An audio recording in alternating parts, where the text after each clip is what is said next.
Hello, my sweet peas and sugar dumplings. Welcome to another story time with Shine and Nathan. As always, I'm so glad you're here to enjoy a moment of relaxation, some spooky tales, some fantasy ones. If you followed me here from TikTok, welcome. If you found me organically, sit on down for a spell. Or put me aside so you can do whatever you're going to do while you listen to me read to you. Now, today we're reading from somebody who I've read from before, called the name of Ambrose Bierce, and it is A Vine on a House. It is labeled a horror and Gothic book, a story. Now, you can either turn on that notification bell so subscribe so you know whenever I post. You can set me down to go get some snacks, or so you can go about your day while you listen to me read. Pause here to do any of those things. If not, let's get into our horror gothic classic by Ambrose Bierce by the name of A Vine on a House. About 3 miles from the little town of Norton in Missouri, on the road leading to Maysville, stands an old house that was last occupied by a family named Harding. Since 1886, no one has lived in it, nor is anyone likely to live in it again. Time and the disfavor of persons dwelling thereabout are converting it into a rather picturesque ruin. An observer unacquainted with its history would hardly put it into the category of haunted houses, yet it is all the region around, such is its evil reputation. Its windows are without glass, its doorways without doors. There are wide breaches in the shingle roof, and for lack of paint, the weatherboarding is a dull gray. But these unfailing signs of the supernatural are partly concealed and greatly softened by the abundant foliage of a large vine overrunning the entire structure. This vine, of a species which no botanist has ever been able to name, has an important part of the story of the house. The Harding family consisted of Robert Harding, his wife Matilda, Miss Julia West, who was her sister, and 2 young children. Robert Harding was a silent, cold-mannered man who made no friends in the neighborhood and apparently cared to make none. He was about 40 years old, frugal and industrious, and made a living from the little farm which is now overgrown with brush and brambles. He and his sister-in-law were rather tabooed by the neighbors, you see, who seemed to think that they were seen too frequently together. Not entirely their fault, for at these times they evidently did not challenge observation. The moral code of rural Missouri is stern and exacting. Mrs. Harding, however, was gentle, a sad-eyed woman, lacking a left foot. At some time in 1884, it became known that she had gone to visit her mother in Iowa. That was what her husband said in reply to inquiries, and his manner of saying it did not encourage further questioning.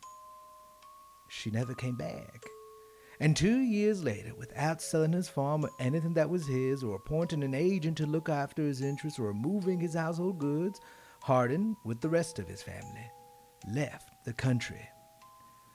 Nobody knew whether he went. Nobody at the time cared. Naturally, whatever was movable about the place soon disappeared, and the deserted house became haunted in the manner of its kind. One summer evening, 4 or 5 years later, the Reverend J. Gruber of Norton and a Maysville attorney named Hyatt met on horseback in front of the Harding place. Having business matters to discuss, they hitched their animals and, going to the house, sat on the porch to talk. Some humorous reference to the somber reputation of the place was made and forgotten as soon as it was uttered. And they talked of their business affairs until it grew almost dark. The evening was oppressively warm, the air stagnant.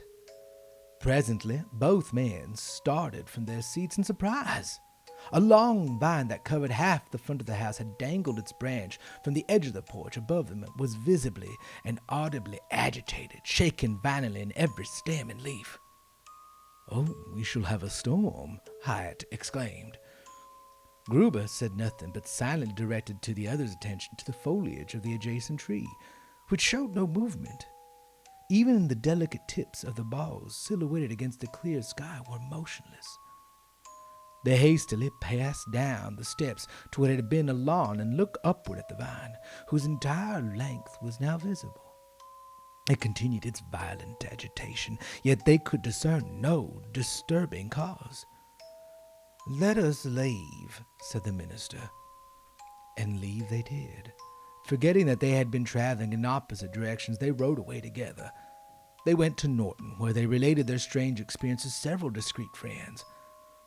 The next evening, at about the same hour, accompanied by two others whose names are not recalled, they were again on the porch of the Harding house. And again, the mysterious phenomenon occurred. The vine was violently agitated, while under the closest scrutiny from root to tip, nor did their combined strength applied to the trunk serve to still it. After an hour's observation, they retreated, no less wise, it is thought, than when they had come. No great time was required for these singular facts to rouse the curiosity of the entire neighborhood. By day and by night, persons assembled at the Harding house seeking a sign.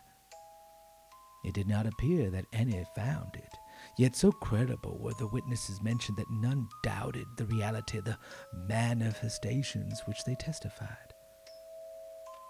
By either happy inspiration or some destructive design, it was one day proposed, nobody appeared to know from whom the suggestion came, to dig up the vine.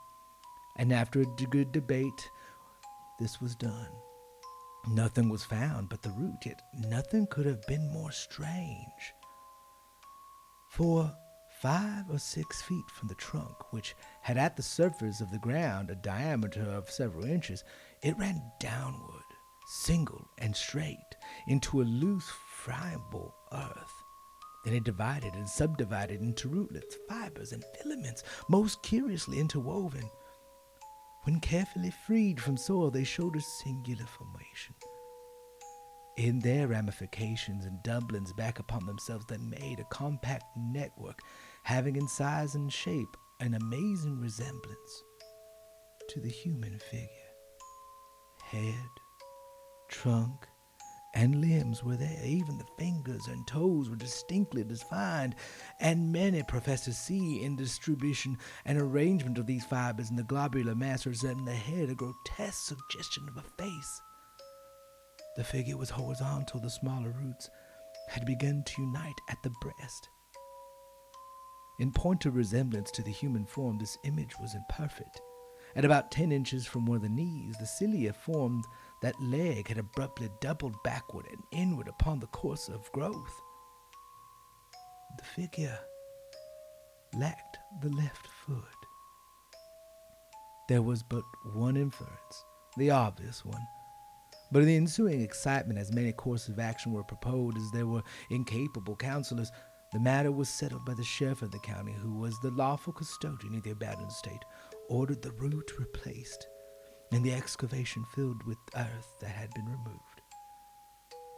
Later inquiry brought only one fact of relevancy and significance. Mrs. Harding had never visited her relatives in Iowa, nor did they know that she was supposed to have done so. Of Robert Harding and the rest of his family, nothing is known.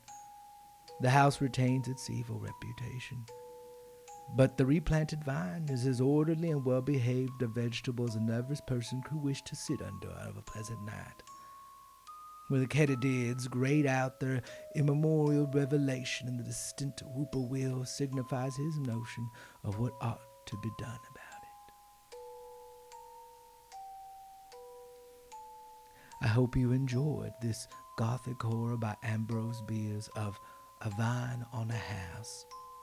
Now, before I conclude, I want to talk about these types of Gothic horrors, because they tend to have a more ambient dread to them, a build-up, not as garish as we see in modern horror, which that is not a recrimination of modern horror, but the mindset of people from this one was published in 1905, that these types of horrors, even in simplicity, are no less horrific compared to the horror we get today, if I make any sense from that. I think that's something that a lot of people are learning when they read these classics, is that they are some of the beginning of horror, especially these Gothic horror.